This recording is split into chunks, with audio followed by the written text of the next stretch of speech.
के अंदर ये हमारी सरकार ने किया है। भाइयों, चाहे देश के अंदर धारा 370 जैसी समस्या है, लंबे समय तक जिस समस्या को लेकर के देश जूझ रहा था, आतंकवाद एलओसी क्रॉस करके भारत के अंदर आता था, परंतु इस सरकार ने मजबूती से, नरेंद्र मोदी की सरकार ने उस आतंकवाद को भी मुंह तोड़ जवाब देने का काम किया है। और आज ये भारत इन 10 वर्षों के अंदर हम देख रहे हैं, और धारा 370 को समाप्त करने के बाद एक सुरक्षित भारत, एक मजबूत भारत भाइयों आज मिला है। ऐसे व्यक्ति तक जिन्होंने दिन रात इस देश के लोगों के लिए,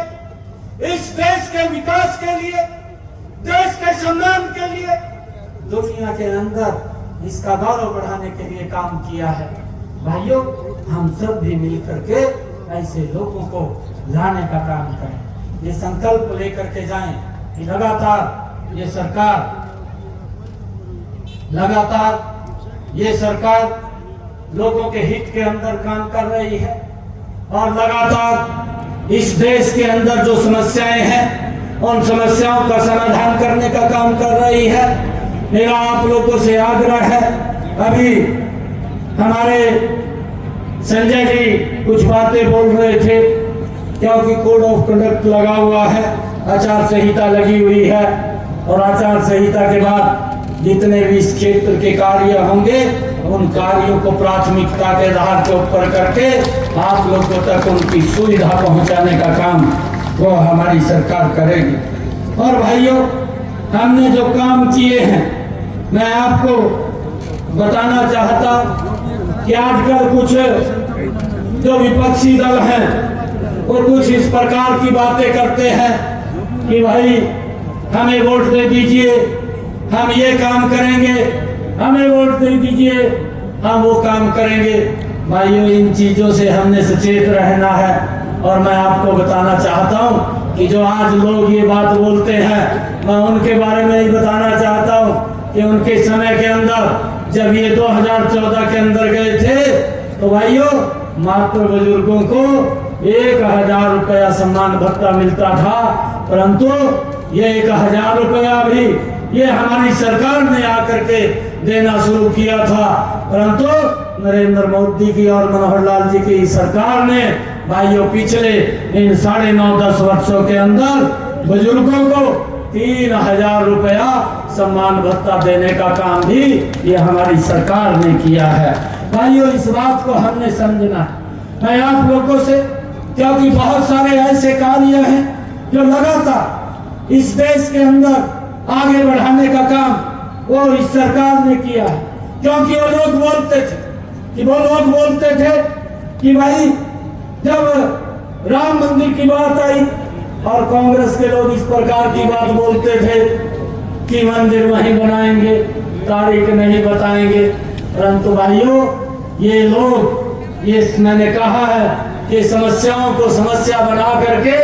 ये लोगों को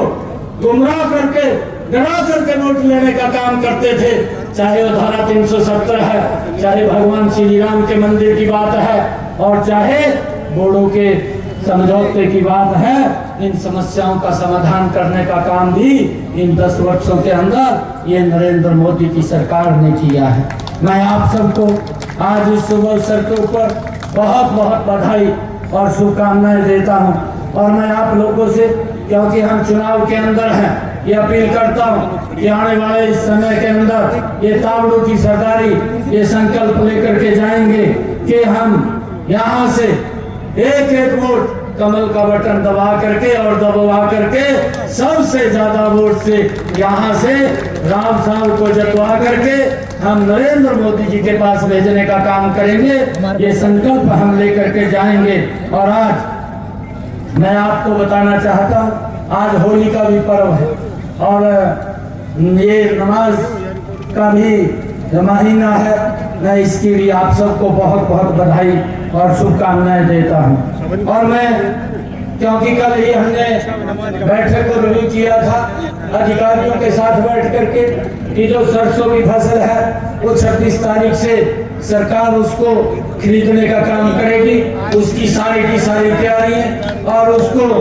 बाढ़ डालने को लेकर के उसकी मंडियों की व्यवस्था, तो सारी की सारी व्यवस्था अधिकारियों ने कर ली है। हमारे किसान को भी इस बात की चिंता नहीं है कि उनके ये फसल का एक एक दाना खरीदने का काम ये हमारी सरकार करेगी। आप सबको मैं इस शुभ अवसर के ऊपर होली के ये महापर्व की बहुत बहुत बधाई और शुभकामनाएं देता हूं। भरोसे का YouTube चैनल और सच्ची खबरें देखने के लिए हमारे खबर हक टीवी को सब्सक्राइब, लाइक और शेयर जरूर करें। और हां, सबसे पहले खबरें पाने के लिए बेल आइकन दबाना बिल्कुल भी ना भूलें।